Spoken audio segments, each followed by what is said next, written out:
comparison doon sa mga ibang nakakatagpo natin doon sa West Philippine Sea, ay kahit na maliit lang ang naihaharap natin na puwersa, ay maganda naman ang nagiging resulta dahil kahit papano ay nagagawa natin ng nagiging maliwanag hindi lamang sa Pilipinas kung hindi sa buong mundo na tayo ay hindi tayo papayag na basta't kukunin sa atin ang teritoryo ng Pilipinas. So keep up the good work.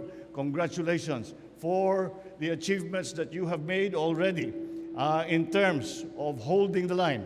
And we, for our part, andito kami upang tulungan kayong lahat.